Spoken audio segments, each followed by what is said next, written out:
Say hello to a new friend on an old road. Take a two-lane trip of memories into mysteries unknown. Come along for the ride. Jim Hinckley's America. Jim Hinckley's America.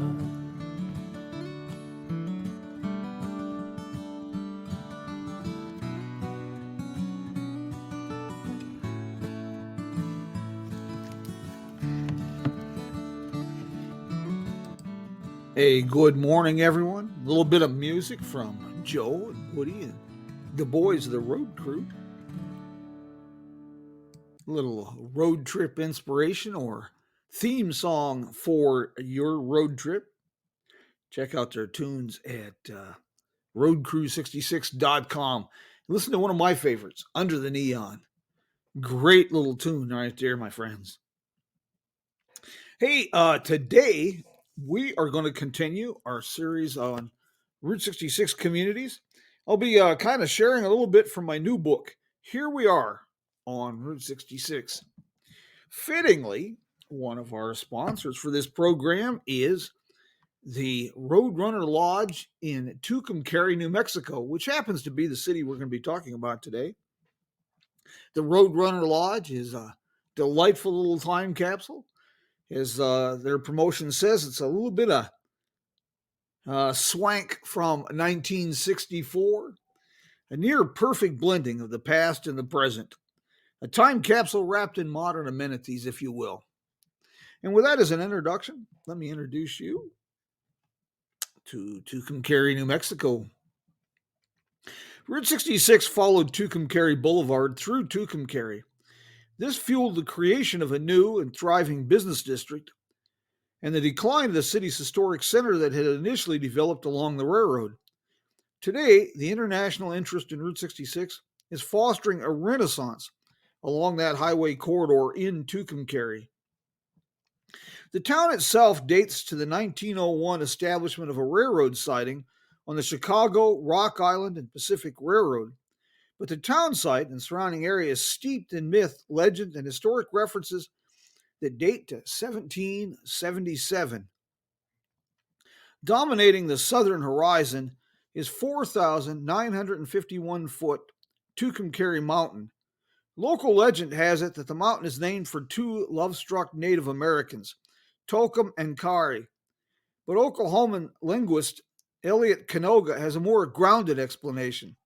According to Canoga, Tucumcari is a Comanche word that references lying in wait for an approach. As romantic as legends are, another explanation for the name is the discovery of a burial record from a Spanish expedition dated 1777 that notes the capture of a Comanche woman and her child in a battle at Tucumcari, which is located near this mountain. It is thought that the word could be the initial form of the name Tucumcari. On the dry, high desert plain, Lake Tucumcari was a true oasis, so it's not surprising to learn that for centuries, trade routes crossed in the area.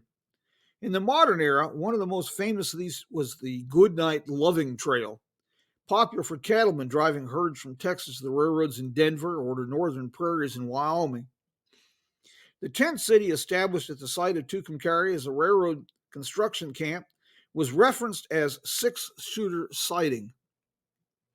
For reasons unknown, the first post office application was filed using the name Douglas. But in 1902, the application for a post office was amended, and the town became Tucumcari. The railroad was the cornerstone of the town's initial economy. In 1901, a junction was completed between the Southern Pacific Railroad and the Chicago, Rock Island, and Pacific Railroad. As early as 1905, 4 passenger trains, 2 mail trains, and 2 freight trains made daily stops in Tucumcari. A modern Spanish mission-style railroad depot was built in 1926 by the Chicago, Rock Island, and Pacific Railroad for joint use with the Southern Pacific Railroad's Golden State Limited. The last passenger train to use the depot was in 1968. The renovated facility now houses the Tucumcari Railroad Museum. As the city was in a rich agricultural area, ranching and farming enabled development of a well-diversified economy in the years bracketing World War I. This was enhanced with the development of a service industry to meet the needs of travelers on the Ozark Trails Highway network, connecting St. Louis, Missouri, El Paso, Texas, and Las Vegas, New Mexico. Sections of this highway would later be designated US 66, and the establishment of US 54, that continues to serve as a major trucking route, further strengthened the service industry sector. The droughts of the late 1920s and early 1930s curtailed farming, and the bypass of Route 66 in 1985 was another crippling blow. The population has been in decline for decades, from 8,419 people in 1950 to 5,050 people counted in the most recent census. Still, Tucumcari exemplifies why Route 66 is referenced as a string of time capsules. The highway corridor through town is amply peppered with an array of sites that are tangible links to Route 66 history. The renovated Motel Safari, with its historic Clyde the Camel neon sign, dates to 1960. One of the most photographed properties on Route 66 is the Blue Swallow Motel, that dates to 1939. The Roadrunner Lodge aptly illustrates post-World War II Route 66 motel history. Though it is difficult to discern today, there are two motels in this complex. The older portion on the west side of the complex was built in 1947 as La Plaza Court. In the early 1950s, the motel was renovated and expanded by converting the individual attached garages into rooms. Agnes Leatherwood opened Leatherwood Manor on the east side in 1964. It was a modern two-story motel that mimicked those offered by the chains such as Travelodge or Roadway Inn. Several years later, after acquisition of the La Plaza Court, the two motels were renovated as a single property. The remodel included extension of the roofline of the Leatherwood lobby to cover both properties. A multi-room suite was created by combining the lobby and manager's rooms of the La Plaza Court. In early 2014, after years of closure, the motel was acquired by David Brenner and renovated to its appearance in the mid-1960s. Tucumcari is also a progressive community with an eye on the future. The exhibits at Mesalands Community College's Dinosaur Museum and Natural Science Laboratory are on par with displays at museums such as the Smithsonian Institution.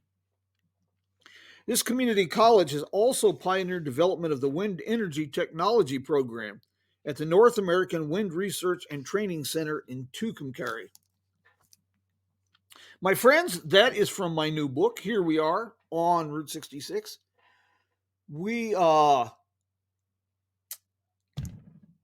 I wrote this book to highlight Route 66 as more than just neon and tail fins. Well, hello to you too. How are you doing this morning?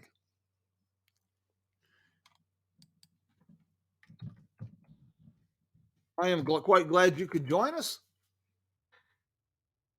Hey, since we are still locked out of Facebook and we have not been able to resolve this problem, we will be moving our Sunday morning interactive program, Coffee with Jim, to this platform. That's 7 o'clock Sunday mornings, Mountain Standard Time.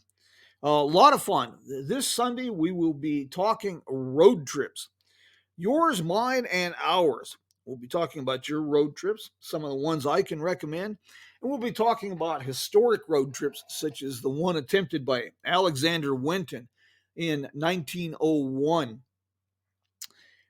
Should be a lot of fun. Wake Up with Jim, of course, is every Monday, Wednesday, and Friday morning, 6:30 a.m. Mountain Standard Time. We will continue our series of profiles on Route 66 communities. Friday, we'll be talking about overlooked, forgotten, bypassed, historic, and fascinating Ash Fork, Arizona. That about brings us up to speed this morning. One more quick plug. if you happen to be in the area on the 19th of March, I will be in Oatman, Arizona, at Jackass Junction, signing books and talking Route 66. I'll have a lot of promotional materials for you to help you plan the ultimate Route 66 adventure. And I've got a lot of material from Tucumcari, New Mexico. So before I wrap this up this morning, do we have any questions that I can answer for you by chance?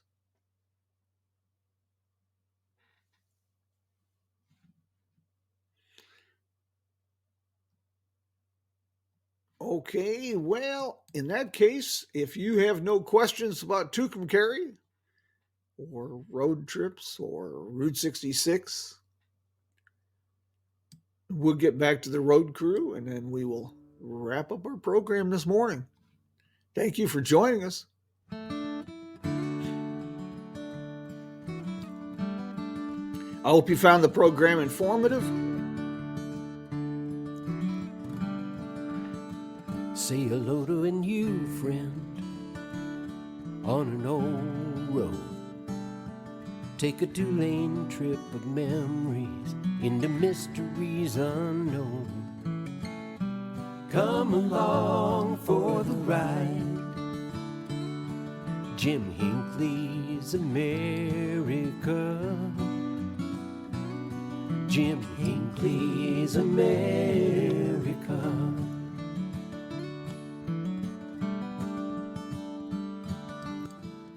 Hey, one more quick shout out. May 27th, Kingman, Arizona. We will be having a celebration for the festivities. Will circle around the proclamation for National Road Trip Day. May 27th, Kingman, Arizona.